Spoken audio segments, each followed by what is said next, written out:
Several years ago, I had the great honor of working the first ever Kobe Bryant Nike Skills Academy. Nike invited the top 20 high school shooting guards and the top 10 college shooting guards in the country to this camp with Kobe. And it's kind of funny now that I look back on it, how many of those players are now household names in the NBA. However, at that time, the least recognized player there was Stephen Curry. But I knew immediately that he was the most impressive, and that thinking long term, he was going to be a future NBA superstar. And here's how I knew that. It was all because of his work habits. Now, those skills academies, we would have 2 workouts a day for 3 straight days. 30 minutes before every single workout, most players were still in their flip-flops and had on their headphones, and Stephen Curry had already started doing some form shooting. He had already started taking game shots, game spots, and game speed. By the time the workout officially started, he had probably already made 100, 150 shots and was in a full sweat. When the workout actually started, he was meticulous with everything that he did. He made sure that he had perfect footwork. He made sure that he had perfect shooting form. If he did anything and it wasn't perfect, he did it over again. And he didn't need a coach to tell him, he just did it. And then probably the most impressive thing that he did was as soon as every workout was over, he would not leave the court until he swished 5 free throws in a row. Do you know how hard that is? But that's the level of excellence that he holds himself to. And the moral of that story is that success is not an accident. Success is actually a choice. And Stephen Curry is one of the best shooters on the planet today because he has made the choice to create great habits. And my question to you is, are the habits that you have today on par with the dreams that you have for tomorrow? That's something that you need to ask yourself every single day. Because whatever you do on a regular basis today will determine where you will be tomorrow. Curry fires for 3. Just impossible to stop Curry. Unbelievable. Curry launches a 3. Wow! Offensive rebound. Curry again. And Curry hits a 3. We've just never seen somebody who can take threes off the dribble at this kind of volume. You know, I've said it for years, he's a glitch. I mean, he just doesn't exist, and he makes you change everything you do on defense. Curry splits the defense behind the back, fires a 3. Oh, he puts it in! 3 for 3! He turned! He knew it was in!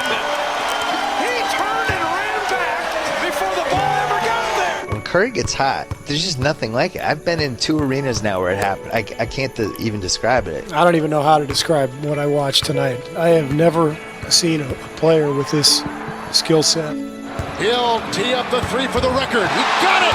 All-time NBA record, 273 made three-point shots for the marksman, Stephen Curry.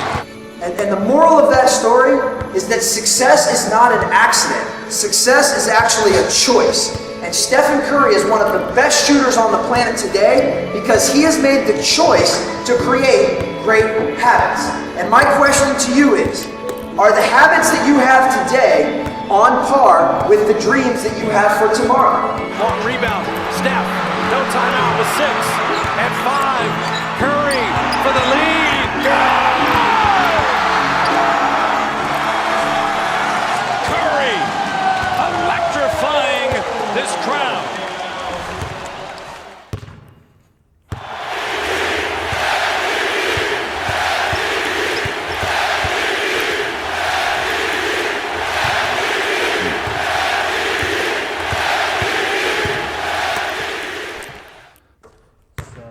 Like I would watch Magic play. I'd watch Michael play.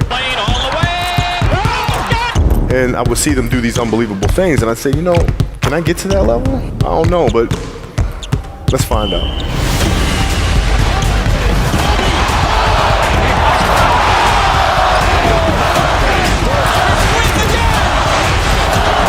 That's why he's the best player in the game.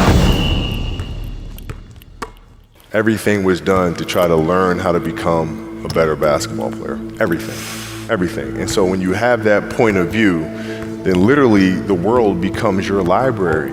to help you to become better at your craft. So because you know what you want, the world's giving you exactly the information you need to become better at it. Because you know what you're looking for. So many guys tell stories about your work ethic. Yeah. What was really your work ethic like, and for how long did you stay disciplined?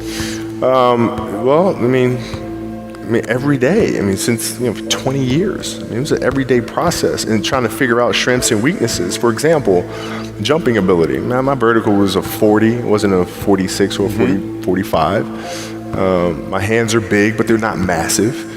Right? So you got to figure out ways to strengthen them so your hands are strong enough to be able to palm a ball and do the things that you need to do.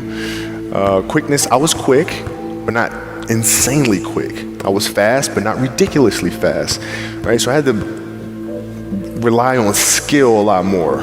I had to rely on angles a lot more. I had to study the game a lot more. And but I enjoyed it though. So like from the time I can remember when I started watching the game, I studied the game and it just never changed.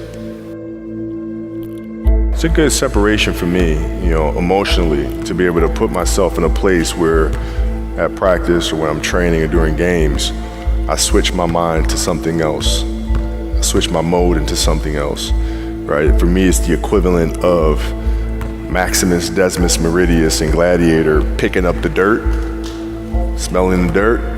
It's go time. Right? So that was my mental switch. It was like an actor getting ready for a film. You got to put yourself in that cage. When you're in that cage, you are that character. And then when you leave there, it's something completely different. But when I'm in that cage, bro, don't touch me. Don't talk to me.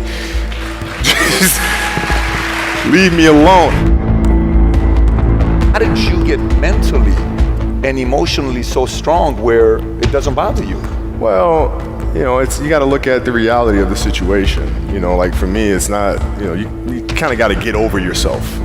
Like, it's not about you, man. Like, okay, you feel embarrassed. You're not that important. Like, get over yourself. That's where you go. Get over yourself, right? Like you're worried about how people may perceive you and like you're walking around and it's embarrassing because you shot 5 air balls.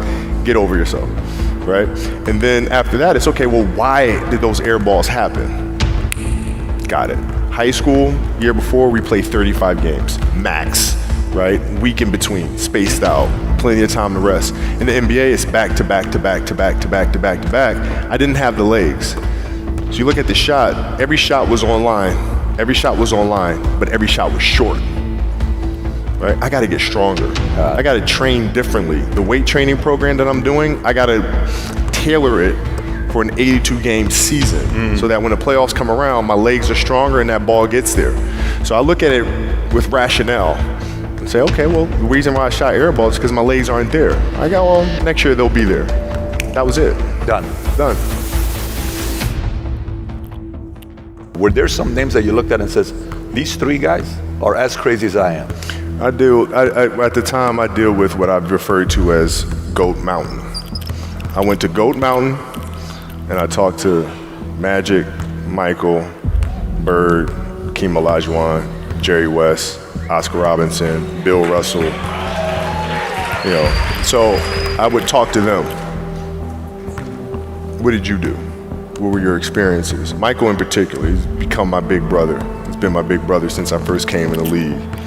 And what was that process like? So I went to them and started understanding the ins and outs of the game and how they approach things and their level of detail and obsessiveness, and that's what I did. The players that had that passion but weren't willing to commit their entire lives to doing that, right? It's a choice, right? You have other things, you have family, you have all these other things that you have to do. The game can't really be your number one priority. And so I was just looking at that like, man, this is gonna be fun.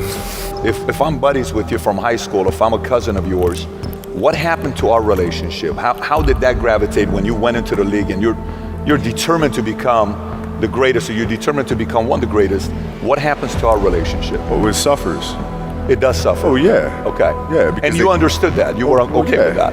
Oh yeah. And the people that love you, like friends and family, like they know that about you. Got it. So they let you be you. And when you reconvene, you pick back up where you left off. But make no mistake about it, everything in between is lost. right? So those long-term relationships, the commitment of time of, taking like I see a lot of players take vacations with other players that are close friends. And they'll just take vacations just to take vacations, or just hang out just to hang out. Like I never did that. Why not though? Why didn't you do that? Well, because when I retire, I didn't want to have to say, I wish I would have done more. I don't want that. You know, I don't want that. You know, you got a lot of people paying their hard-earned money to come watch you perform. It's your job to be in shape. It's your job to be strong enough to perform at that level every single night. And as a competitor, I'm not ducking shit. Like, it's not, oh my God, my back hurts, I'm sore, we gotta play Vince Carter and Toronto Raptors tonight. We actually had this happen. We had a game against Toronto in 2000, and Vince was tearing the league up. My back was jacked.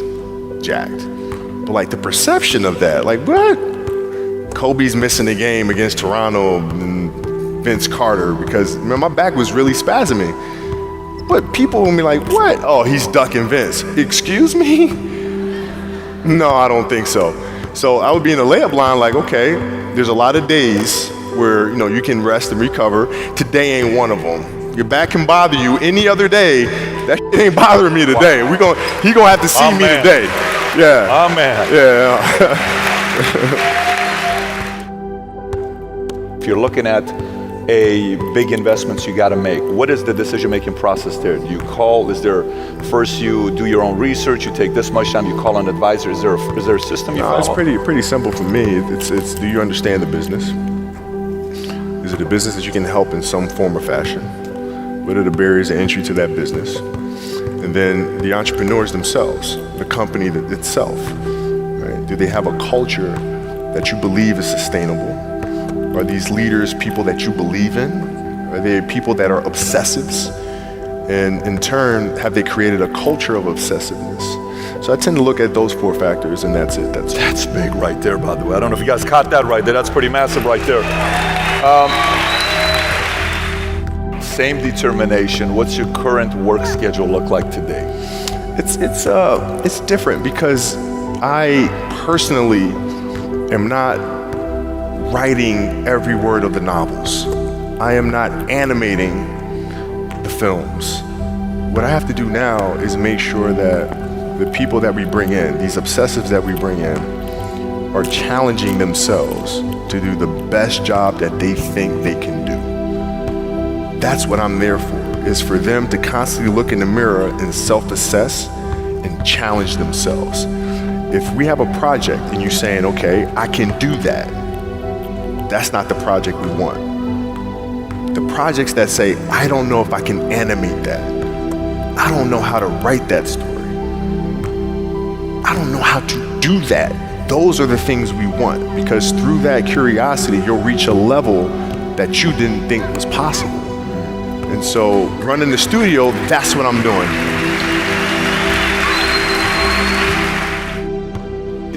You're playing against the Golden State Warriors. Score is 107-109. You guys are close to getting into the playoffs. You know exactly what happens in the game. You go up, you're about to take your shot, and then all of a sudden, boom, Achilles happens, right? He went and hit the free throws, and then you walked off the stage. Yeah. You got the surgery done. When I went in the trainer's room, my kids are in there, and they're looking at you and stuff, and I'm looking at them, and I'm like, it's all right, Dad's gonna be all right. It'll be fine. It'll be all right. It'll be all right. It'll be all right. As a parent, you gotta set the example. You gotta set the example. This is another obstacle. This obstacle cannot define me. It's not gonna cripple me. It's not gonna be responsible for me stepping away for the game that I love. I'm gonna step away on my own terms. And that's when the decision was made that, you know what, I'm doing it. I'm doing it. You're a freaking beast, man.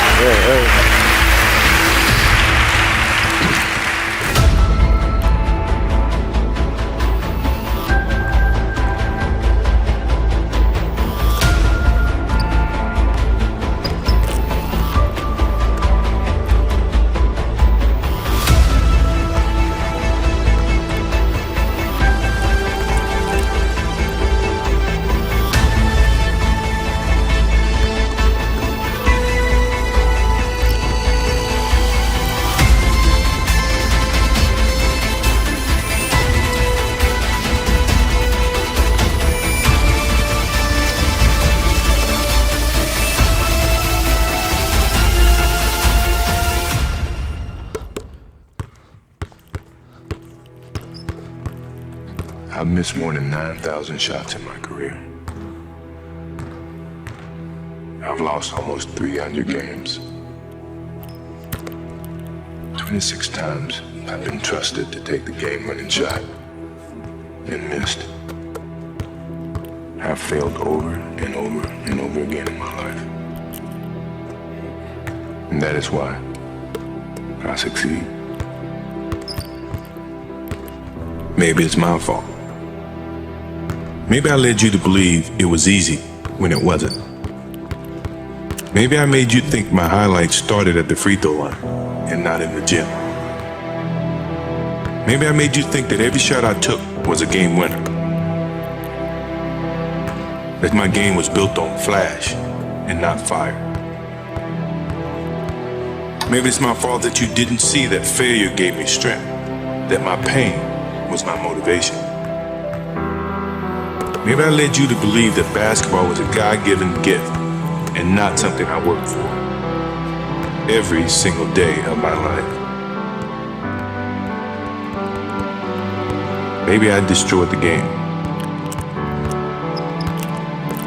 Or maybe you're just making excuses.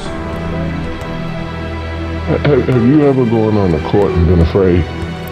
No, I've never been afraid. I mean, obviously you're nervous, but afraid means you're not confident in your skills. I have total confidence in my skills, so I'm not afraid. You had the utmost confidence. Your confidence level was through the roof. Where is it now? On top of the roof. I don't think my confidence changed. I wouldn't have come back into this situation. I never feel that I'm at my best. I feel I still have room to improve. I still set goals for myself to strive for. I'm never complacent with what I've achieved. Even though it's been very successful for me, I still feel I have a lot to prove, not just as a player, but as a person, as a father, to some extent as a role model in all aspects. So I'm never really too complacent with myself or with what I've achieved. When I get to a point where I feel I can improve as a player, I walk away from the game. I still feel that I have a plateau that I hadn't reached yet in terms of my skills or my expectations of myself. I'm always going to expect myself to do certain things or surpass certain things. As long as I believe that, then my road to success is going to continue to expand. Sports is a tool that teaches, and it teaches you bad things. It can also teach you good things. It's how you perceive those things. I've looked at every experience that I've had, negative and positive, and taken that as a positive. If I wouldn't change anything because I think it would alter some of the other things that happened. So when I look back, I can't say that I've had any bad things happen. Sure, I mean, you don't want bad things to happen, but you deal with bad things. You can't have good or without bad. We are old. Sure, we're tired. It's been a long season, but mentally, we have a vision. We have a finish that we have to attain. And sometimes you have to do it when you're old and you're tired.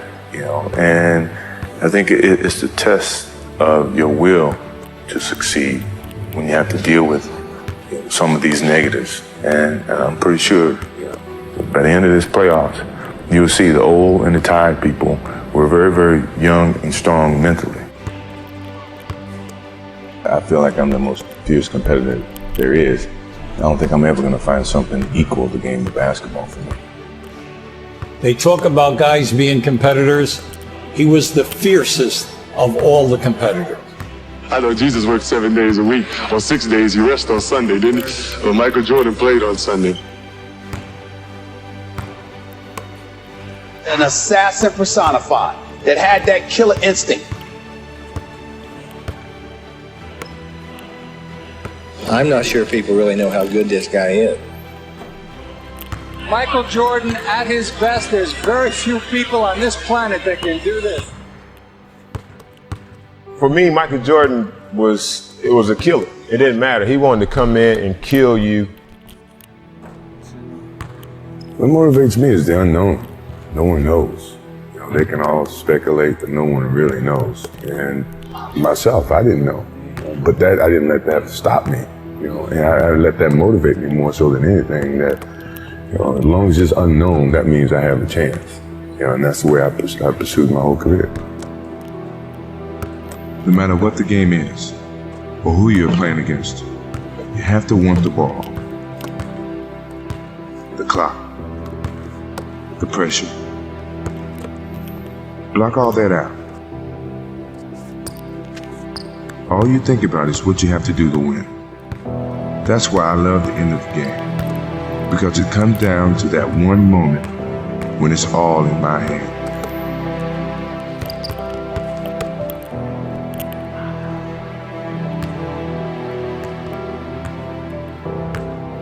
I don't always have to hit the last shot, but I do have to walk away knowing I did everything I could to win the game. When you step on the floor, it doesn't matter how many times you've done it before. All that matters is that you do it now. Those are the moments you put in the hours of practice for. Those are the ones you never forget. I never feared about my skills, because I put in the work. Work ethic eliminates fear. So if you put forth the work, then what are you fearing? You know what you're capable of doing, what you're not. I've never been afraid. I mean, obviously you're nervous, but afraid means you're not confident in your skills. I have total confidence in my skills, so I'm not afraid.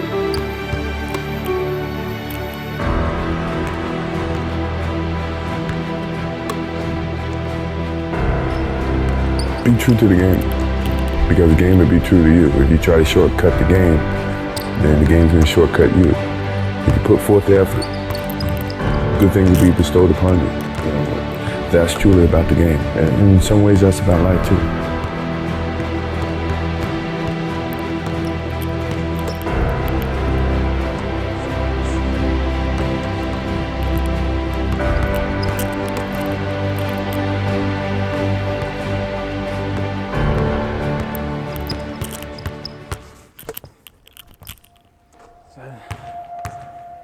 You asked for my hustle, I gave you my heart, because it came with so much more. It's the ultimate sacrifice. Greatness has a cost. It reschedules your plans for you. It puts your family and friends on hold. It makes you feel misunderstood. And it will put you in some deep, dark holes. Greatness demands everything from you.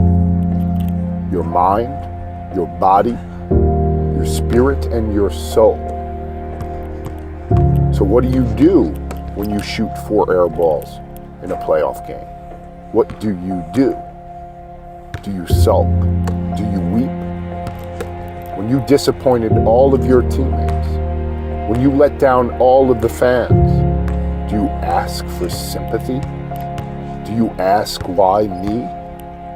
When they blast the coach for keeping you in the game, do you blame yourself? When they've drawn up their own conclusions about how your career is going to end, do you wish you could go back in time and make a different decision? Or do you get off of the plane and go straight to Palisades High and get the janitor to open up the gym and lock yourself in there until the sun comes up, and you go shoot and you drill and you relive that moment and change the outcome over and over again? Decisions shape our destiny, and obsession can be beautiful. What separated me is not a gift. It was a hunger to hunt when others would eat, a hunger to hone in when others thought they perfected. They had a crossover. They had a fadeaway. They all wanted rings, but they also had obligations. They weren't willing to cut it all off. See, it's not just about going to the court, shooting, dribbling, practicing the same move again and again. No. Lack of skill is from a lack of mind, on and off the court. From a little boy sitting on the ball in the park to a grizzled veteran on his last legs, it's been a mission from day one to impart what I know so you can better understand yourself. I'm here because the game needed me as much as I needed it. The game was my comfort, a platform to grow and teach others the same. It was where I learned about the terrors and joys of life, of ice baths and buzzer beaters, of struggle and of goal, and everything in between. It was where I transformed the darkness to come closer to the light. And it always brought a new challenge, a flaw that needed to be healed. And the game would send the medicine directly my way.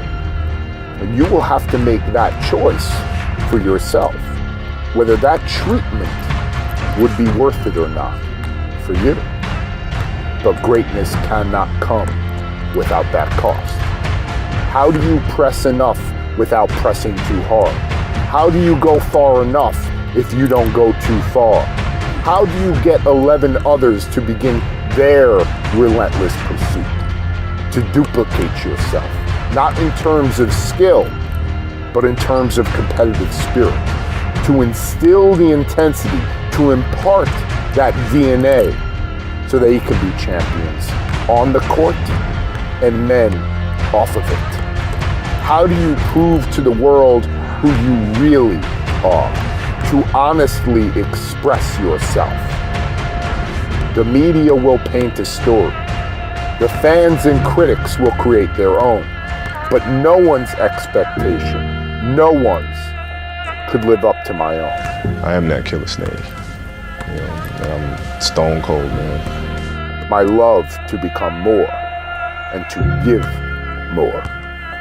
I did everything for you because that's what you do when someone makes you feel as alive as you've made me feel.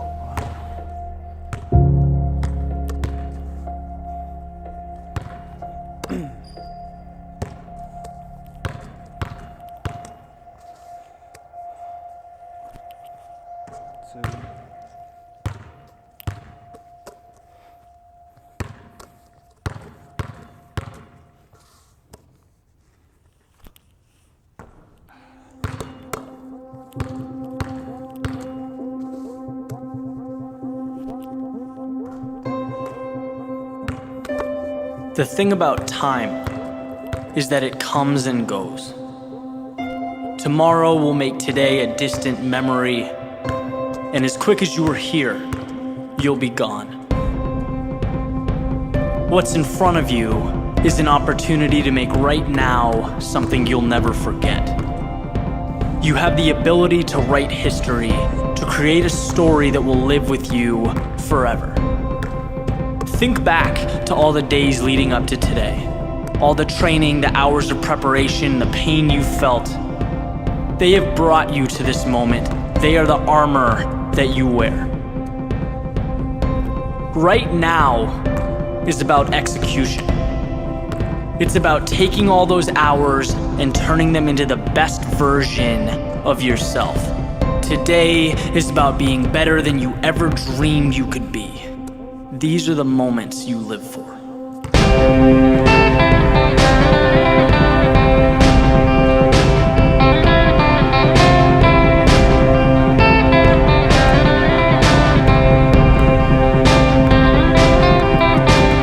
Gone are the insecurities, the doubt, the disbelief.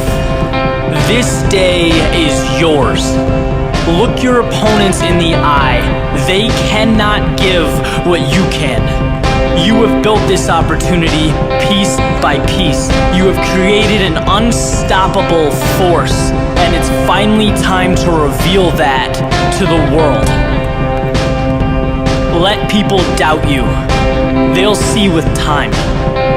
Let the obstacles stand. You will run right through them. Let everything in this universe tell you no. You have already told yourself yes. The hardest thing in this world to stop is someone who knows they've won before the game has started. This is your everything. Embrace it. Make it so that you never forget today.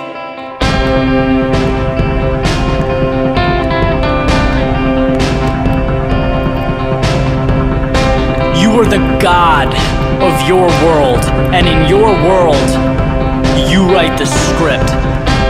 There is no tired. You left that in the weight room years ago. There is no unsure. Pushing yourself to exhaustion every day took care of that. There is only when. When do you rise up?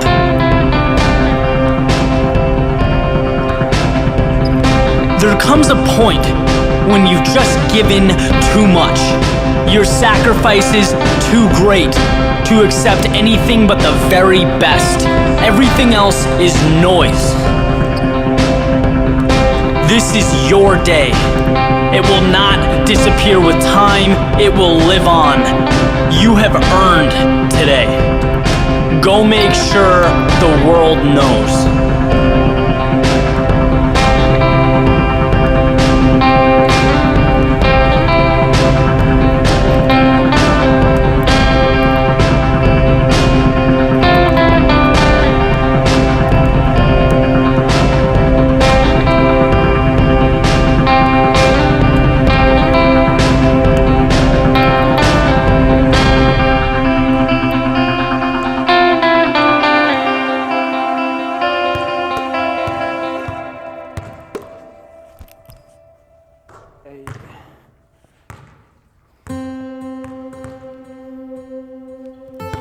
Where is your finish line?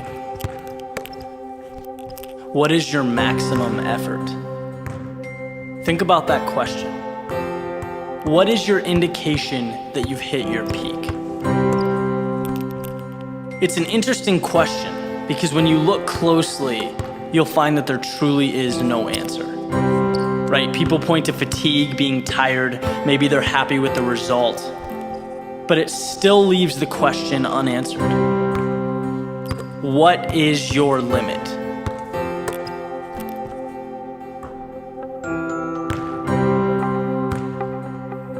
There's no automatic mechanism that shuts us down when we've given everything we have, when we've done all we can do. It's not like a glass of water that reaches the top and overflows. For human potential, think bigger. Think of an ocean. How many buckets of water could you pour into an ocean before it couldn't physically hold any more liquid? What is the number? No one knows exactly. You can stop at 1,000 buckets, at 1,000,000, at 1,000,000,000,000, but at some point, you'll have poured the last bucket and stopped. And the question remains, at that moment, could you have added one more? That is human potential. It's mind-blowing. Every time you've thought you've given your all, you were lying to yourself. And not in the sense that you weren't trying hard or what you did wasn't important, but in the sense that you artificially created your own finish line. You determined your stopping point. Not the laws of nature, not some unearthly being. You dictated your limit.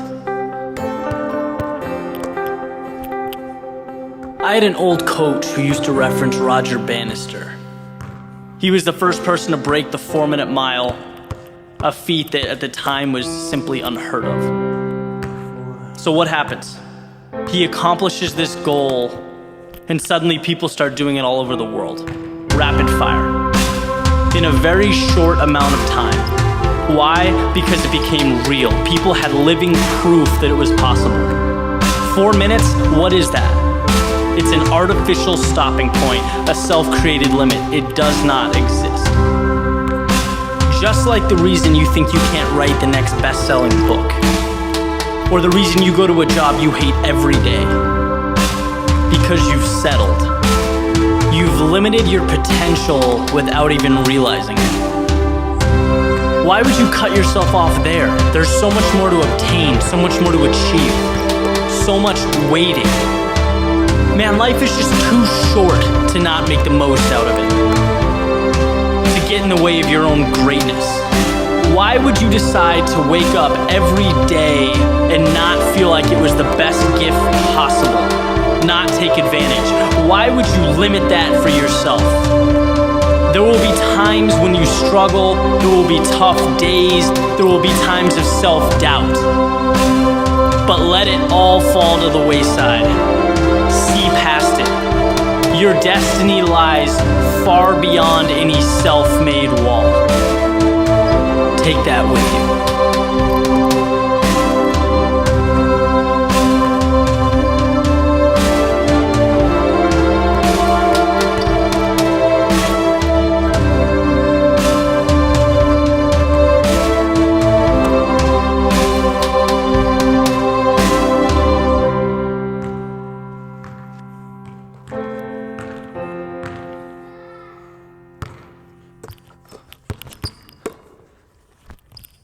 I had a purpose. I wanted to be one of the best basketball players to ever play.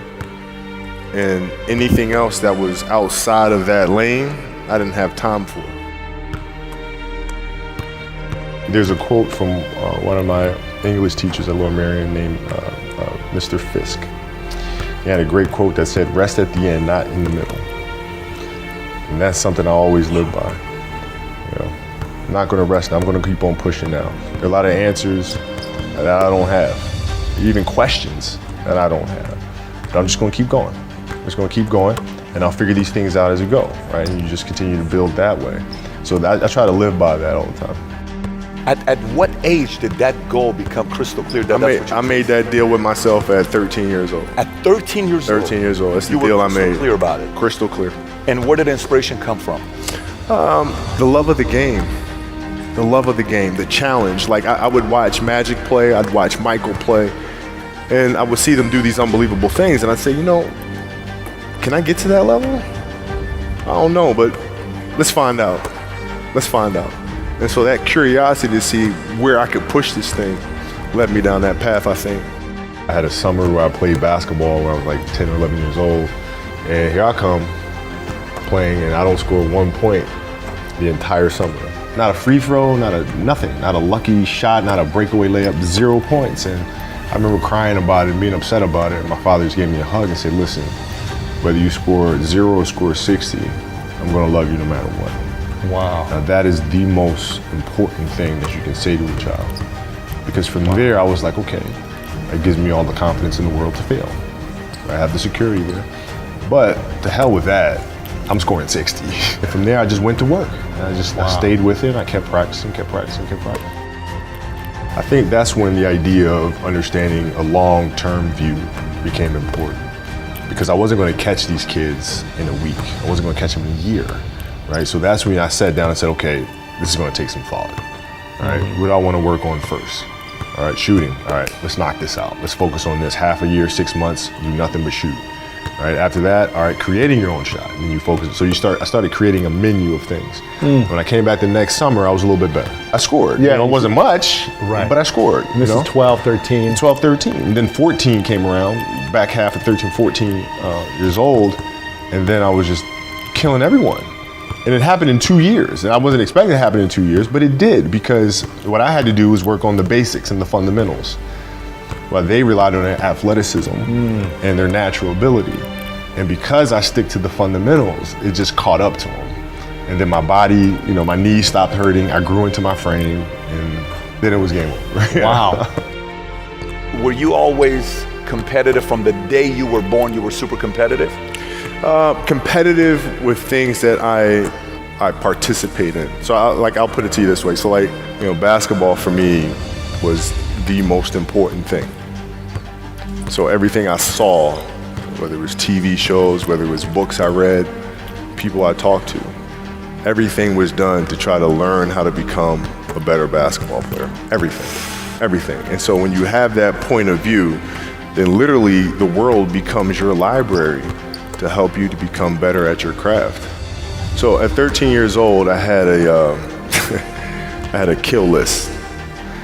And so, they used to do these rankings. It was Street and Smith basketball rankings. And I was nowhere to be found because I was like 6'4", scrawny, like 160 pounds soaking wet. So I was like 57 on the list. And so I would look at 56, 55, all the way up to number 1, who these players are, what club teams they played for. So when we go on an AAU travel circuit, I got to hunt them down, right? And so that became my mission in high school, is to check off every other person, all those 56 other names, hunt them down and knock them down. So when we played at 13, I would size you up and see what your strengths and weaknesses are. How do you approach the game? Are you silly about it? Are you goofy about it? Are you good at it just because you're bigger and stronger than everybody else? Right? Or is there actually thought and skill that you put into it? Right? And when I'd play to my weaknesses. I always work on the things during those games that I was weak at. Left hand, pull-up jump shot, post game. Right? So I have a strategy. What was really your work ethic like, and for how long did you stay disciplined?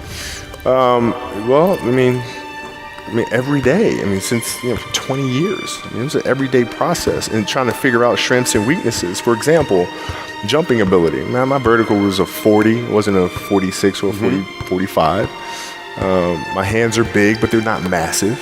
Right? So you got to figure out ways to strengthen them so your hands are strong enough to be able to palm a ball and do the things that you need to do. Quickness, I was quick, but not insanely quick. I was fast, but not ridiculously fast. Right? So I had to rely on skill a lot more. I had to rely on angles a lot more. I had to study the game a lot more. And but I enjoyed it though. So like from the time I can remember when I started watching the game, I studied the game and it just never changed. What does losing feel like to you? It's exciting. Why is it exciting? Because it means you have different ways to get better. There's certain things that you can figure out that you can take advantage of, right? Certain weaknesses that were exposed that you need to shore up, right? So it was exciting. It sucks to lose, right? But the hardest thing is to face that stuff. That's a really, really tough challenge. How did you get mentally and emotionally so strong where it doesn't bother you? Well, you got to look at the reality of the situation. Like for me, it's not, you kind of got to get over yourself, right? And then after that, it's okay, well, why did those air balls happen? Got it. I didn't have the legs. So you look at the shot, every shot was online. Every shot was online, but every shot was short, right? I got to get stronger. I got to train differently. The weight training program that I'm doing, I got to tailor it for an 82-game season so that when the playoffs come around, my legs are stronger and that ball gets there. So I look at it with rationale and say, okay, well, the reason why I shot air balls is because my legs aren't there. I go, well, next year they'll be there. You have to do the hard stuff and watch that game and study that game to not make those mistakes over and over again just because you weren't brave enough to face it. So you got to deal with it. Face it. Got to deal with it. Face it, learn from it. You don't want to have that feeling again, do you? Right? So you got to really study it, face it, and not to say you'll win the next time you face it, but at least you'll give yourself a better chance. Yeah. It's an obsessiveness that comes along with it. You want things to be as perfect as they can be, understanding that nothing is ever perfect. But the challenge is try to get them as perfect as they can be. And what can you do? It's in your control. So control what you can. You have this mindset, but how did you develop that? I don't know if that's what you call the Mamba mindset, but how did you develop that? And when did it start? It started in middle school and high school. Because a lot of the kids that I was playing against were inner city kids. Yeah. And so they're looking at me as if, okay, this kid's soft. They felt like they could try to be physical or try to intimidate me and do all this other stuff, which they couldn't, right? But now I'm saying, okay, well, you're trying to attack me. How am I going to attack you? How can I mentally figure out ways to break you down? How can I show you that, no, I have the edge, right? And so that's when it first started for me, is figuring out how to get the upper hand on an opponent that way. And what would you do to mentally break people down then? One of the things I would do is, while everybody would be at the cafeteria, eating and doing all sort of stuff, I just go back to the gym. And so that was my way of showing them, yeah, I may be from the suburbs, but you're not going to outwork me. Wow. Like I see a lot of players take vacations with other players that are close friends. and we'll just take vacations just to take vacations, or just hang out just to hang out. Like I never did that. But Why not though? Why didn't you do that? Well, because when I retire, I didn't want to have to say, I wish I would have done more. I don't want that. I played games with the flu. I played games with 102-degree fever, man. We had a game against Toronto in 2000, and Vince was tearing the league up. My back was jacked. So I would be in the layup line like, okay, there's a lot of days where, you know, you can rest and recover. Today ain't one of them. Your back can bother you any other day. That ain't bothering me today. He gonna have to see me today. You're playing against the Golden State Warriors. Score is 107-109. You guys are close to getting into the playoffs. You know exactly what happens in the game. You go up, you're about to take your shot, and then all of a sudden, boom, Achilles happens, right? Friend of mine, Nima, he is here just to listen to. He played ball. And he told me, he says, Patrick, I don't think you understand. He says, when I tore my Achilles in high school, he says, 4 friends of mine dragged me to my hospital. I was crying from there straight to the hospital. He says, I have no clue how the hell this guy did it. He went and hit the free throws, and then you walked off the stage. How the hell do you tolerate that kind of pain? You know, I use this. I tell this example, and I think this is the best way to explain it. You know, you have a hamstring injury, you pull your hamstring really badly, you can barely walk, right? Let alone play anything. You're at home, all of a sudden a fire breaks out in the home, right? Your kids are upstairs, you know, wife is wherever she may be, you know, going down. I'm willing to bet that you're going to forget about your hamstring. You're going to sprint upstairs. You're going to grab your kids. You'll make sure your wife's good. You're getting out of that house. And the reason is because the lives of your family are more important than the injury of your hamstring. And so when the game is more important than the injury itself, you don't feel that injury. Not at that time. I went in the trainer's room, my kids are in there, and you know, they're looking at you and stuff, and I'm looking at them, and I'm like, you know, it's all right, Dad's gonna be all right. It'll be fine. It'll be all right. It'll be all right. It'll be all right. As a parent, you gotta set the example. You gotta set the example. This is another obstacle. This obstacle cannot define me. It's not gonna cripple me. It's not gonna be responsible for me stepping away for the game that I love. I'm gonna step away on my own terms. And that's when the decision was made that, you know what, I'm doing it. You gotta lead by example. As parents, you gotta lead by example. If you want your kids to do whatever it is they want to accomplish in life, you have to show them. You gotta show them. The definition of greatness is to inspire the people next to you. I think that's what greatness is or should be. It's not something that lives and dies with one person. It's how can you inspire a person to then in turn inspire another person that then inspires another person.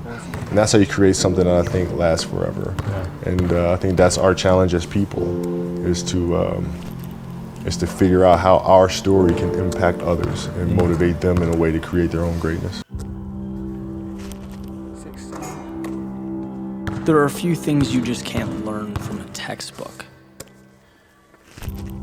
that you have to live through, to see, to be fully entrenched in. Because here is a simple truth. This world is a tough place.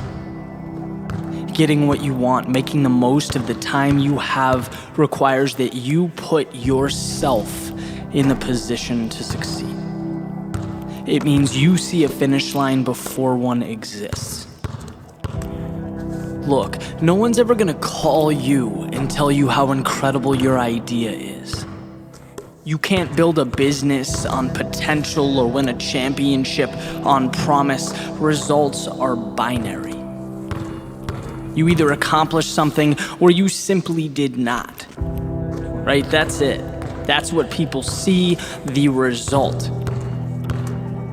So that means every second, every step of the way from where you are right now until you cross the finish line depends on you and your thoughts.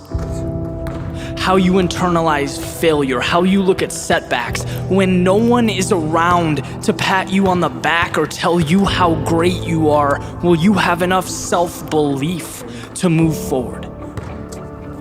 Because my friends, that's the hardest part. That's what no one talks about.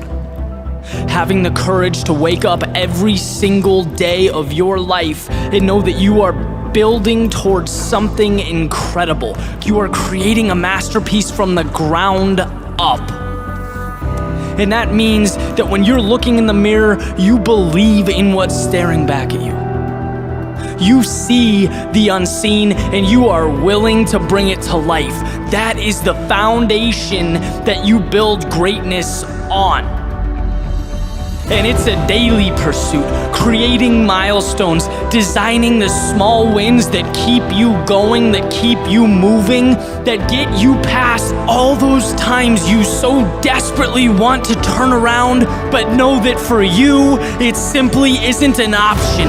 That is not your reality. You have more waiting for you.